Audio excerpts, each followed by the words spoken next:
Welcome to Shakespeare FC, The Words, a 5-minute journey into the individual bits of language that were forged, fletched, hewn, and hammered, and sometimes crowbarred, into existence by our brilliant and witty Warwickshirean wordsmith, or, as you become more familiar, Uncle Will. I'm your host, Kari Marshall. Today, I'm afraid we dip our toe back into the murky pool of crimson carnage. Rome is home for William's brutal tale of revenge, mutilation, and family dysfunction, so extreme that it frankly makes Game of Thrones look like an afternoon tea party between Pooh and Piglet. Anyway, it is in the tragic tale, the hemorrhagic history, if you will, of Titus Andronicus that we first find the word Bloodstained. Now, blood has been around for quite a while, considering it's what flows in our veins ever since we've been around, certainly, but naming the rivers of red that race through our bodies more than likely came to William from the Old English blood, which itself originated from the Proto-Germanic blodam, or the Middle Dutch bloet, possibly coming from the meaning of to gush or spurt. But nailing any etymologist down to a definitive source is like getting something or other out of a stone. Anyway, to Rome. Titus returns victorious to Rome with the captive queen Timora of the Goths, but his decision to sacrifice her son ignites a cycle of vengeance. Saturninus, newly crowned emperor, decides to take Timora as his wife, not only deepening the web of intrigue and violence, but also providing the Goth queen with a platform for revenge against Titus. In a truly sickening scene, Timora's sons, at their mother's direction, brutally assault Titus's daughter Lavinia, sexually assaulting her and cutting off her hands and cutting out her tongue to silence her cries for justice. Meanwhile, Titus's sons are falsely accused of murder.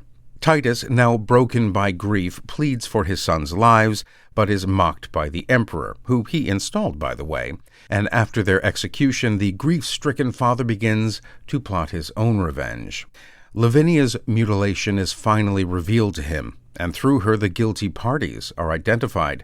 Titus then feigns even more madness as he prepares his horrific revenge. As we enter Act 5, Scene 3, Titus has secretly killed Timora's sons and, in the finest tradition of the great Roman bake-off, uses the raping murderous offspring of the Goth queen as secret ingredients in his pie, which he serves to her before telling her and killing her. Having seen his wife killed, Saturninus then kills Titus, and Titus's son Lucius kills Saturninus, and as nearly all major characters are now dead, Lucius is left to restore order as he is hailed as emperor and governor, and has Titus's body brought before him. Lucius, all hail, Rome's gracious governor! Lucius, all hail, Rome's gracious governor! Thanks, gentle Romans. May I govern so to heal Rome's harms and wipe away her woe. But, gentle people, give me aim a while, for nature puts me to a heavy task. Stand all aloof. But, uncle, draw you near, to shed obsequious tears upon this trunk. Oh, take this warm kiss on thy pale, cold lips. These sorrowful drops upon thy blood-stained face. This would not be the only time Uncle Will would use bloodstained. It would come up again in the first part of Henry IV, spoken by Hotspur. But as with Titus, though, we didn't really need the description. The stage, at that point, was not so much bloodstained as soaked.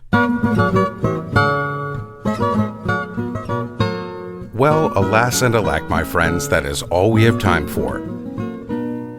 Join us again next time for another hopefully informative journey into the mind of Uncle William. I'm Kari Marshall. Farewell until next time. Shakespeare FC is a production of WGTE Public Media and is sponsored in part by a generous donation from the Cowie Family Fund. All previous episodes are available at wgte.org/sfc or wherever you get your podcasts.